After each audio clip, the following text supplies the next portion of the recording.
SeaJay, your favorite scuba diver, here with Deep South Divers.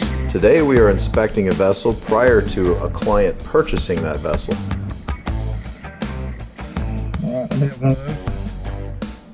And she is in a very rural part of Georgia, south of Savannah and north of Jacksonville, Florida.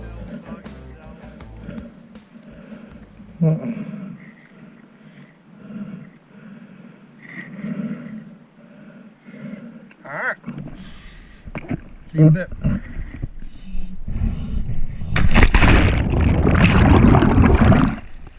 Normally I don't make a video that's 37 minutes long, but this client wanted to see the entire bottom of the vessel, and I took a lot of video. What's still on? So I'm making sure that he gets to see the whole thing. Yeah. I just don't think we checked it right before.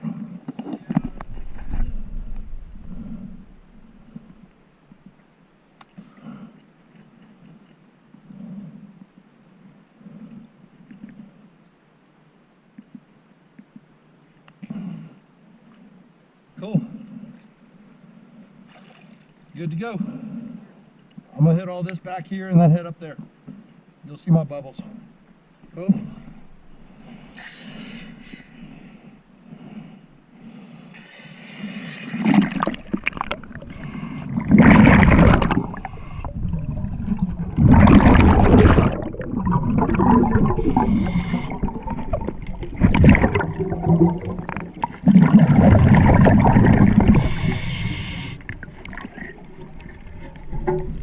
You see me shake the rudder there, that's testing for play in that rudder.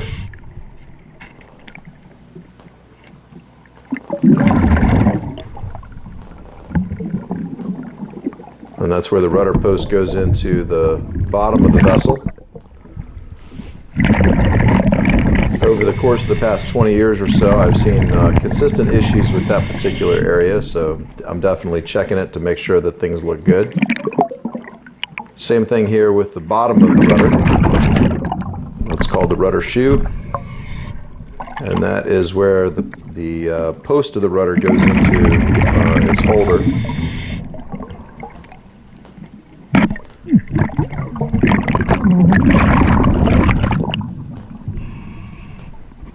Now, one thing that's very interesting about this particular vessel is that it has a quart nozzle. And what that means is it's got a big metal ring that goes around the propeller,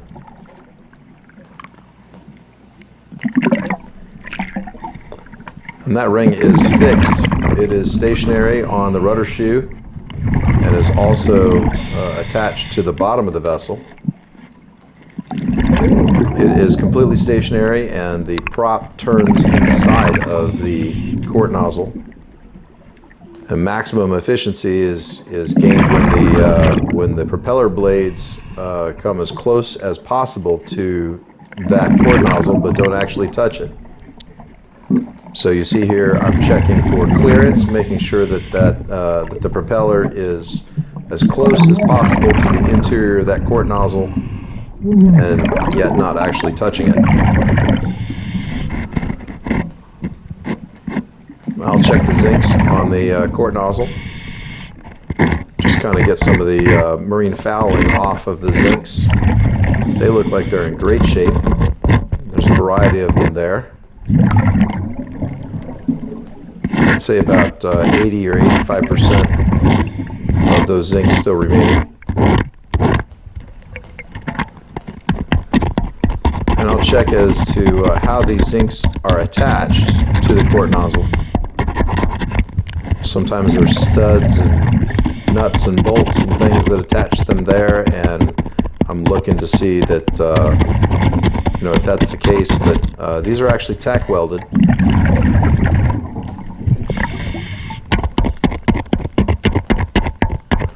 Which means that when she needs new zincs, she'll need to be hauled out and those zincs cut off and new ones tack welded on.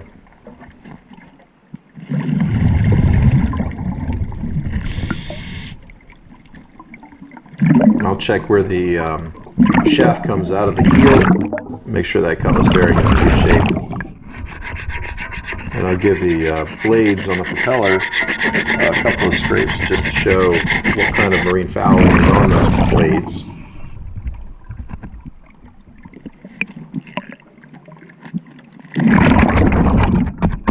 Make sure I don't see any pitting in the shaft.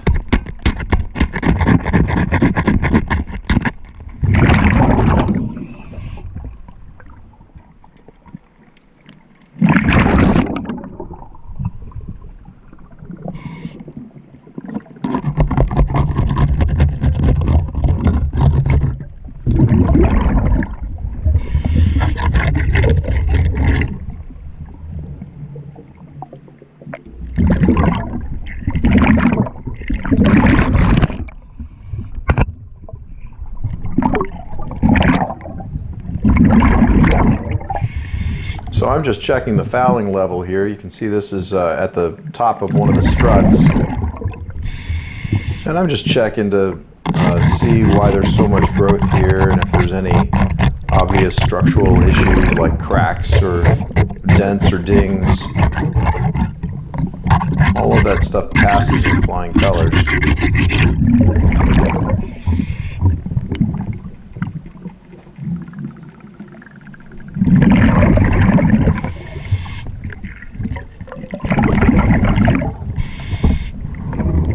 These are structural components that sort of hold the quart nozzle and all that kind of stuff in place.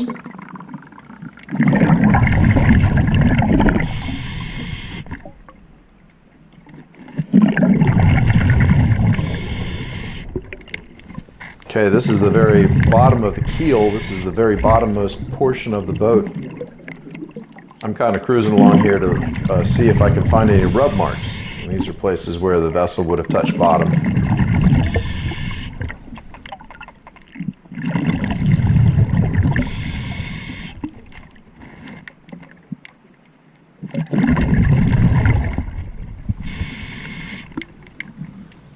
Here I find a through hull that needs to be cleaned up a little bit.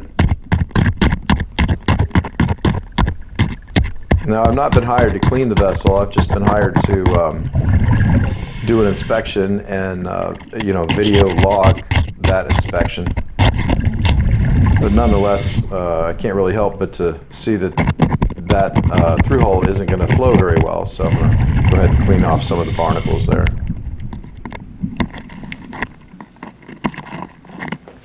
I'm not going to go nuts on it because they're not complaining of lack of water flow anyway, but just to be safe.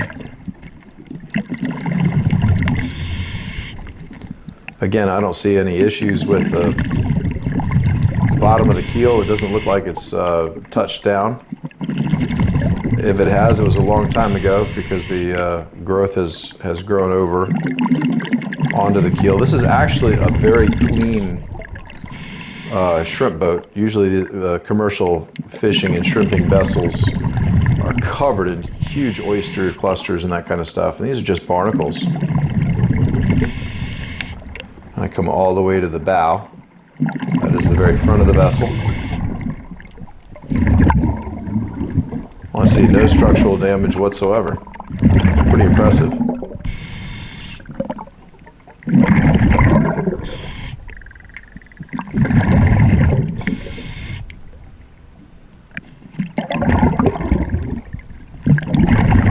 So I'm working in relatively kind of limited visibility. I've got 3 or 4 feet of visibility max, and the camera is set in a very wide angle for underwater shots, and it sort of fakes you out, makes it think it's maybe twice that, but in fact it's very little viz. So I've got to kind of go over every single square inch of the vessel in order to be able to get a really good idea of how things look. And of course she's moored to a dock right now, so you see me hit the dock every once in a while.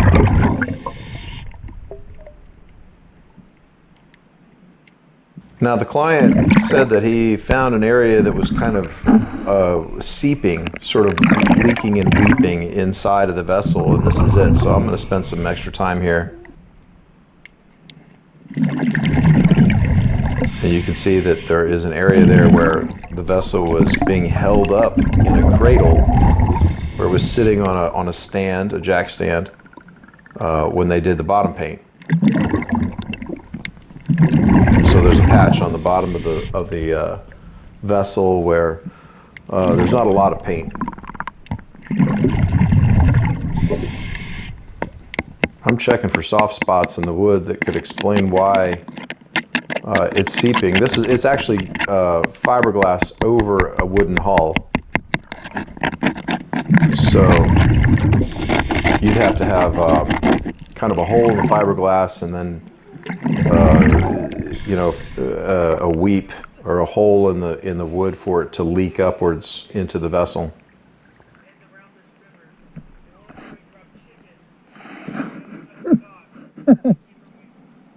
Oh, great. That's good. All right, so so let's attract her and put her somewhere else. That's fine. All right, so I think that we're talking about right in here, right? This is the area. That right there is the owner of the vessel, not in the red shirt, but in the light blue shirt. Really obvious damage. He's the current owner of the vessel. He's the one that is selling the vessel. We'll just spend some time right here. She looks good, brother. My tender, Hunter, who is in the red shirt up there on the dock, he has just informed me that there is a resident alligator that lives underneath of this dock. That's the first I'd heard of it. Of course, I'm already in the water, so it's a little bit freaky, but what they did was they took a raw piece of chicken and put it on the other side of the dock to attract the alligator away from the diver. It's a little bit freaky, but I've dived in alligator-infested waters before, and believe it or not, they don't really mess with you too much, so I'm not particularly concerned about it, but my tender knows to keep an eye out. They tend to stay on the surface when they're hunting, so they are relatively easily viewable, spottable, and I'm going to come up every once in a blue moon here and just touch base with him, make sure that he doesn't tell me that the alligator is headed in my direction or in my area.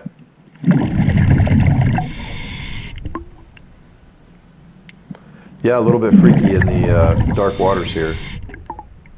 Nonetheless, I'm just going to do the job and get out. By the way, the alligator never did show up to the area, so I'm sure he or she was in the area, but never approached the diver, which is typical behavior. If you splash in the water, they scatter. They don't want anything to do with the people in the water in general.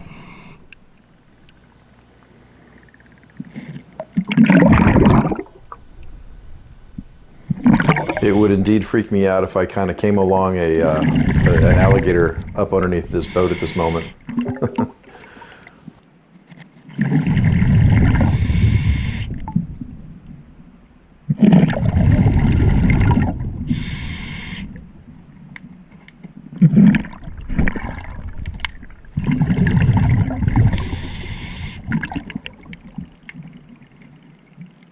All right, what you're looking at here is one of the keel coolers. This is on the starboard side. That's the keel right there. This is a keel cooler. And this is an underwater radiator, right? So you've got a something inside. It could be either the main engine, which powers the vessel, or it could be a generator that requires cooling. And so that acts as a radiator underwater. It's down by the keel, so they call it a keel cooler, although it doesn't cool the keel. It cools the engine for either the main engine or the generator. This particular one is hooked up to the generator, which isn't on, obviously, so this radiator is not hot. What you're looking at here is a transducer. So this is an ultrasonic device. It uses a sound tick, and it bounces the tick off the bottom and brings it back up to the boat, and that's how the boat knows how deep the water is. So I kind of clean it up and make sure that it's functional. You see some zincs there on the keel. You see some zincs on the keel cooler. These are all sacrificial anodes designed to decompose over time and prevent corrosion from occurring on the metal parts that do matter, like the keel cooler itself. Now, accidentally, I've missed a second keel cooler that was attached to the first. They're actually attached in line because the first one was inadequate, but I will find that here in a moment. So what you're looking at here is the chine. This is where the side of the boat meets the bottom of the boat. It's actually underwater. It's a corner, and we call it the chine. Sometimes it's called the spray chine. But I'm looking right along the chine here on the starboard side. I'm moving from aft, or the rear of the boat, to forward, or the front of the boat. I am upside down and shooting upwards. The chine is a common area for damage. It's kind of a stressor area of the boat, and I don't see any damage at all. You see me check my gauges there.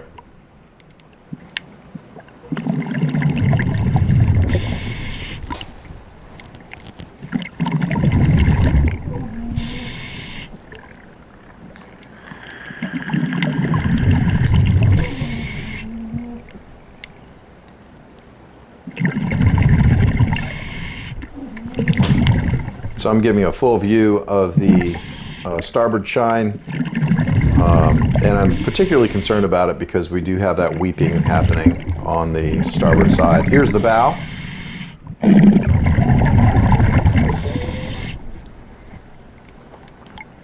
I'm going to check the whole bow since that's also a common area of damage underwater.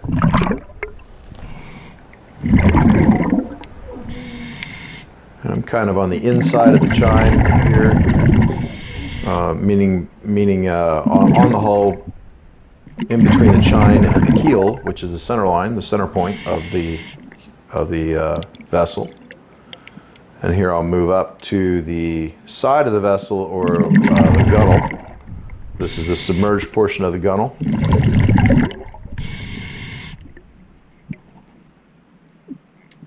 Looking for any damage to that fiberglass.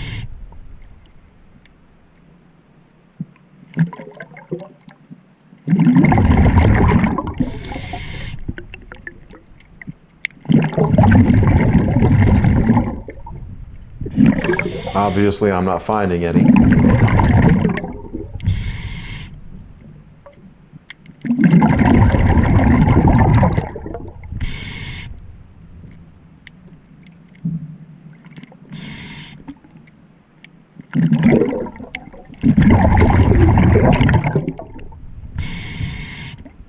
Every once in a while I come across a spot that's not, it doesn't look like the rest of it, and I just kind of use my finger there to sort of move some of the marine fouling off of the vessel so I can take a closer look at the fiberglass.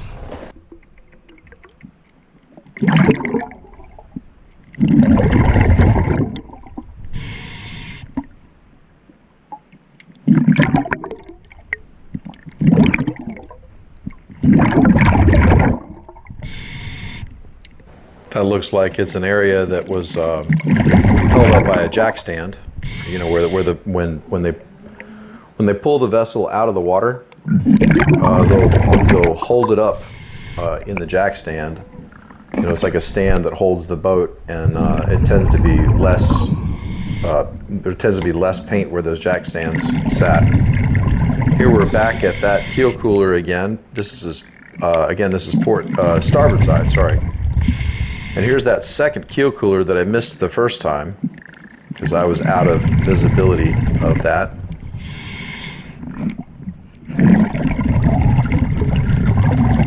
So these two keel coolers are there. They're two different types of keel coolers. You see a nice fat zinc there that's attached. And what they did was they simply added a second keel cooler because the first one was inadequate.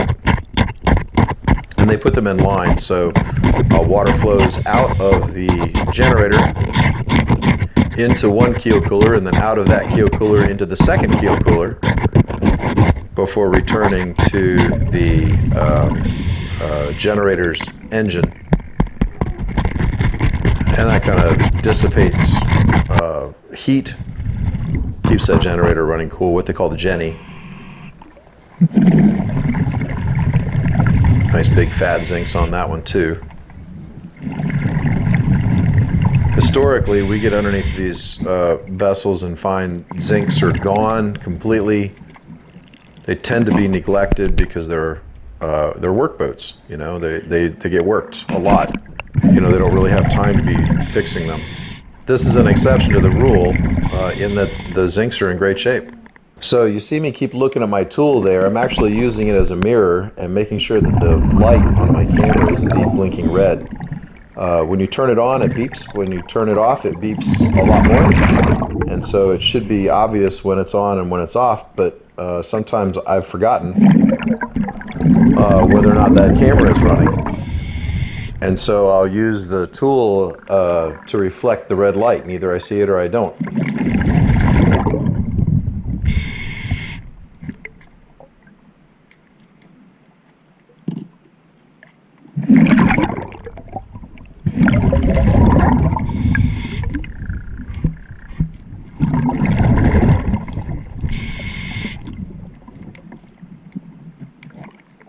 And here I come along another screen.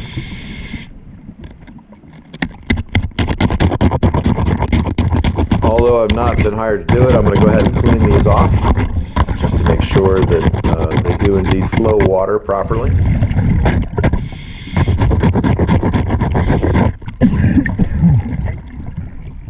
Oh, there's another one.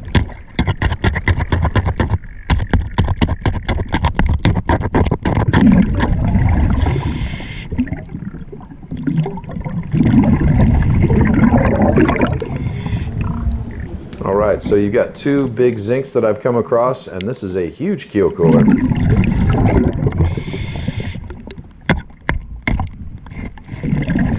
That has 6 tubes in it, 2 stacks. And that is the keel cooler for the main engine, which of course is much larger than the Jenny engine. So they call this a closed circuit cooling system, meaning that antifreeze flows through the engine and then flows through this keel cooler, and that dissipates heat into the water surrounding. And the nice thing about that is that there's never any salt water in the engine.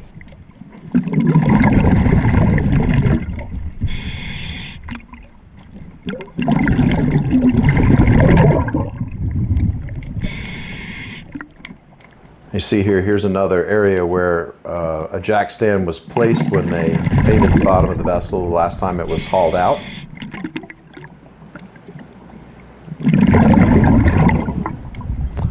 They're going to tend to be a little dirtier than the surrounding newer paint, but overall it's not really a big deal.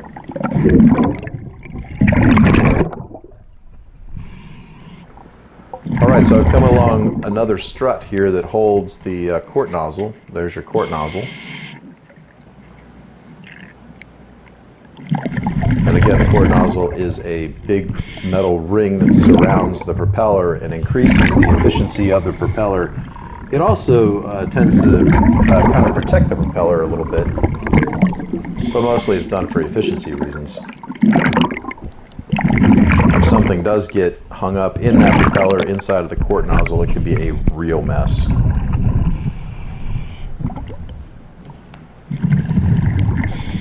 Things that might get hung up in there would be like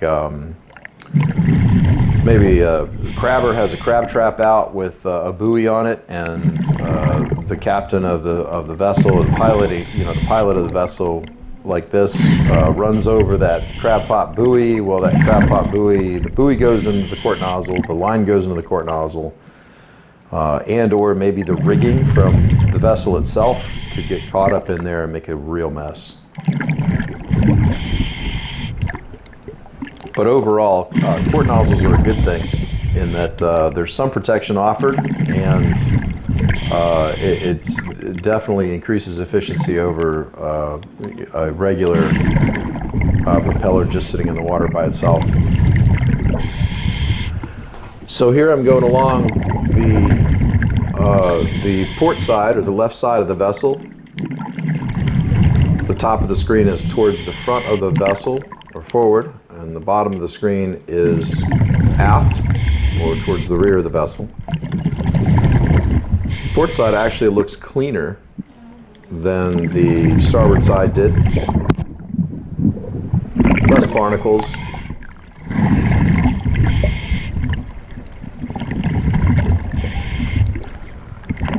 But the big deal is that I don't see any damage. In fact, the paint is in very good condition, considering that this is a commercial vessel. And this vessel's so wide, I'm going to go ahead and take another path to inspect, this one being right along the chine.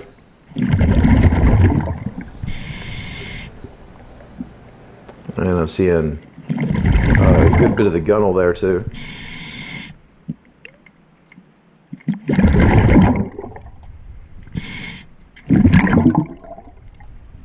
This is the submerged portion of the gunnel.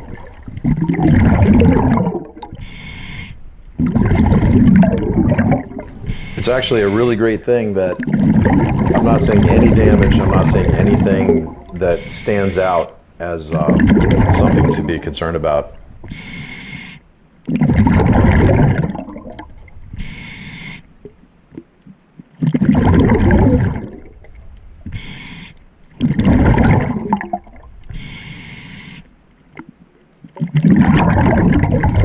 Now, every once in a while you see floating in the water these little clear creatures. They are shrimp. They are juvenile shrimp in the water with me.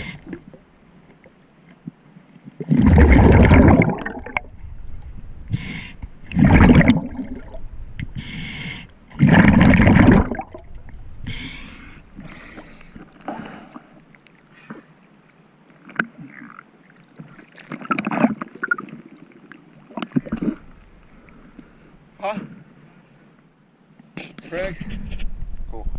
Get Craig's attention. All right, so this is the area here where inside of the vessel it's kind of just wet and you know, weeping or seeping in, and we're trying to figure out why. So I've inspected this area right here quite a bit underwater, along the gunnel, both sides of the chine. I'm not really seeing anything that's particularly obvious, except right here.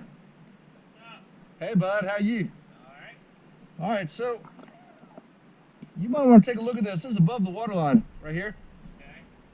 But something that he said would make sense. He said that he only experiences any kind of weep in heavy water. Right, with heavy waves and stuff. So look at this. See how it's nice and smooth and sealed right here? And then here we got some areas that are not. See that? Maybe so. Maybe it gets a little behind the glass right in those areas. Because I don't see any damage below. But see, this is all sealed up right in here. Then you got these. This is actually more sealed than this. I'm going to take some pictures of those real close up. Right there. Yeah, she looks great.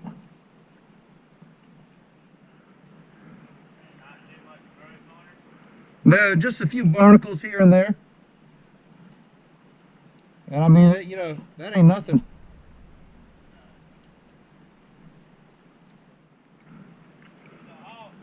She's a beauty.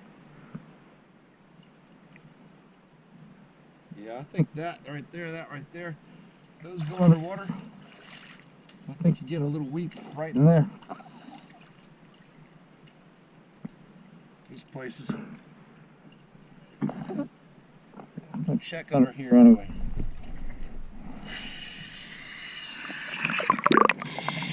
So the vessel is a wooden vessel, and fiberglass was added later. And they only glassed up to maybe 6 inches above the waterline. And where my finger was there, just kind of seems to be not exactly bonded to the wood very well. And what I'm telling Craig, who is the potential buyer of this vessel, is that you know, in any kind of waves, water could potentially get in those cracks behind the fiberglass and sort of weep up through the wood of the vessel. I'm going to try to get some close pictures here, some close-up pictures. Hard to do when you got a wide-angle camera on. See,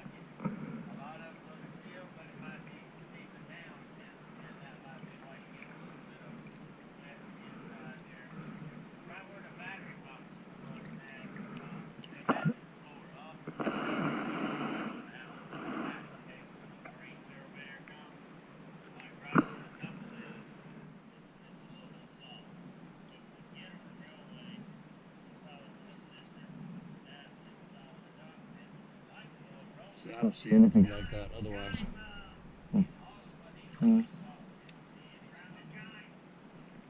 Hey, who's that? Layden? I recognize that voice, brother. Yeah, chine feels good. I don't see any issues. Not off the top of my head, but you know, and I've shot this whole area with video about a dozen times. Now, there's barnacles and stuff in the way, but usually they don't cover up stuff like that, you know. This right here is what I think is suspect. It's where the glass ends. It's right.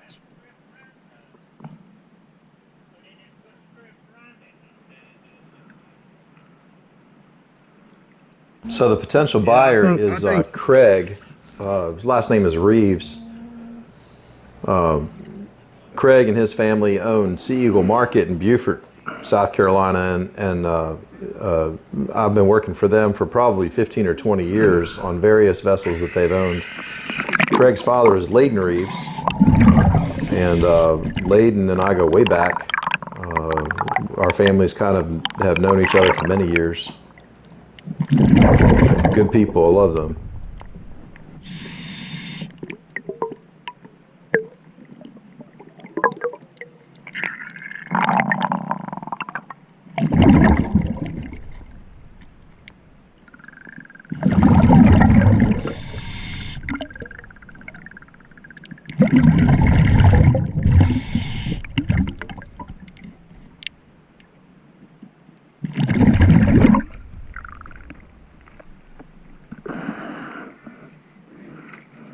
Here.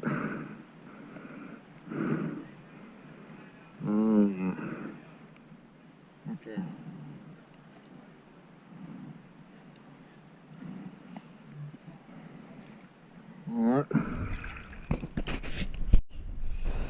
All right, that's it. I'm finished my my inspection. I'm gonna go ahead and get out of the water, so I've got to make my way over to the other side of the dock.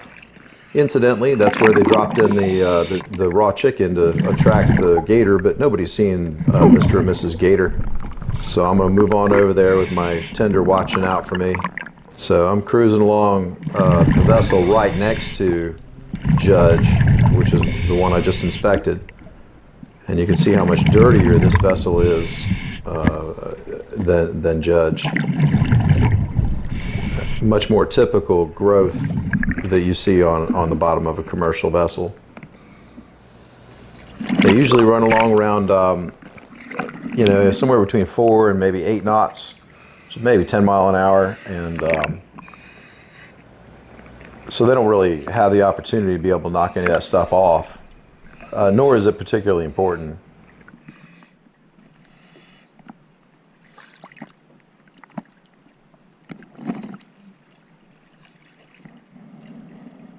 That's her name right there, Midnight Rider. Some of these vessels have been in the water since the 1950s, really, with few haul-outs. And these boats are shrimp boats. They're after shrimp. They drag these big nets behind them. Kind of made famous in the movie Forrest Gump. And before that, The Big Chill, and before that, The Great Santini. The local shrimp boats are kind of famous and made famous in a variety of movies.